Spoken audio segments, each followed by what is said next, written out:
Amadas Déboras, meu nome é Jaguaraci e eu venho trazer a reflexão de hoje que tem como tema discernindo as estações, que está em Daniel, capítulo 2, 21, que diz: Ele muda os tempos e as estações, remove e estabelece os reis. É Ele quem dá sabedoria aos sábios e entendimento aos que conhecem.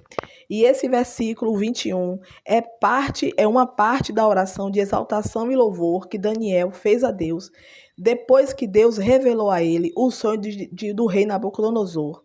Pois o rei Nabucodonosor teve um sonho, ele ficou com o espírito aflito, com insônia, chamou os reis e sábios para revelar, nenhum deles conseguiram revelar.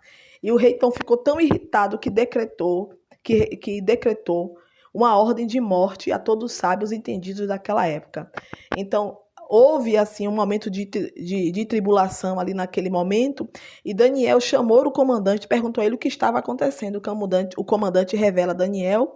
Então Daniel chama seus amigos Ananias, Misael e Azarias para orar e clamar a Deus a misericórdia, porque ele não queria morrer, e nem seus amigos também. Então Deus ali revela a Daniel todo o oculto escondido daquele sonho. E antes de revelar ao rei, Daniel louva ao Senhor, louva e exalta ao Senhor com a oração. E o versículo 21 faz parte dessa oração.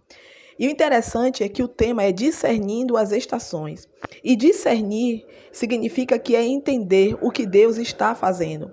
E as estações é o momento que eu e você estamos vivendo neste momento. E que nós temos que estar, ou seja, com o nosso pensamento, nossos olhos voltados ao Senhor, para discernir o que está acontecendo e saber que nada foge ao controle de Deus. Então, Daniel, quando viu toda a situação, ele poderia se desesperar. Mas o que foi que Daniel fez? Ele foi buscar ao Senhor. Diante dessa estação, diante do que ele estava vivendo, ele foi buscar a direção de Deus. Ele foi buscar a ajuda de Deus naquilo que ele precisava. E o que ele precisava? Que Deus revelasse a ele o oculto escondido do sonho do rei Nabucodonosor. Depois que Daniel revela ao rei o sonho e revela o que irá acontecer, Daniel recebe as suas honrarias devidas e assim ainda ele lembra dos seus amigos e todos eles têm uma vida bem melhor, mesmo vivendo ali naquele tempo sendo servos do rei Nabucodonosor. Então, amadas, as nossas vidas, muitas vezes, nós temos lutas difíceis, e como nós somos Déboras, a nossa luta aqui é orar pelos nossos filhos, é colocar os nossos filhos diante do altar do Senhor.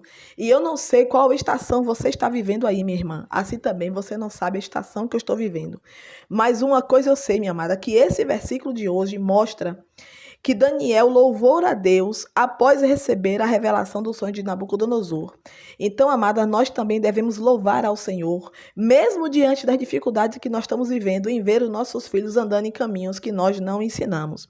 Porque, amadas, nós devemos saber que Daniel ali, ele revela que Deus é soberano sobre o tempo, as circunstâncias e os reinos da terra. E esse mesmo Deus que Daniel servimos é o Deus que nós acreditamos, porque Daniel mostra ali que nenhuma estação, nenhum momento, nenhum decreto de morte, nenhuma tribulação vai fugir no controle de Deus, porque Deus está no controle de todas as coisas. Então, amadas, discernir as estações é estar com nossos olhos e com nossa mentalidade no novo de Deus. É reconhecer que Deus é o Senhor do tempo e que Ele não foge do seu controle e que nada foge aos olhos do Senhor e das suas mãos.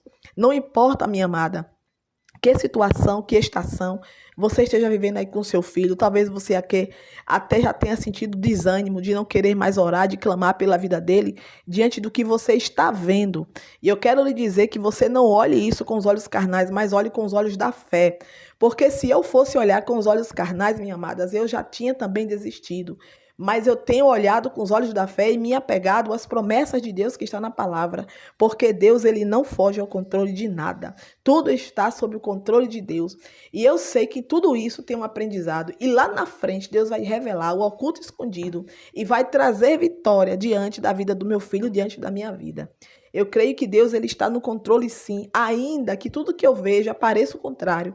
Deus está no controle, Deus discerne as estações, Deus, ele muda os tempos, as estações, ele remove e estabelece os reis, é ele que dá sabedoria aos sábios, entendimento aos que conhecem, ele é o Deus de força e de sabedoria e ele não vai deixar você sozinha nesse decreto, nessa luta, nesse desespero. ou louve ao Senhor, ore ao Senhor, exalte ao Senhor e saiba que nada é em vão e que o Senhor está contigo, minha irmã. Que neste dia de hoje, amada, você seja assim cheia do poder de Deus e que você não desista, ainda que as coisas estejam tudo fora do controle que você pensa que está, mas não está. Deus está no controle de tudo. Ainda que você pensa que não tem jeito, ainda tem jeito. Deus, ele vai fazer, ele vai operar. Porque Deus é um Deus que muda os tempos e muda as estações. E é o mesmo Deus que vai mudar esse decreto aí que foi dado na vida do seu filho. Tudo vai ser acabado. E nossos filhos servirão ao Senhor com alegria. Que o Senhor assim te fortaleça, amada, e que não deixe você perder a fé no Deus que é o Deus de força, um Deus de verdade, um Deus de vitória, um Deus que revela, um Deus que faz. Em nome de Jesus, amém.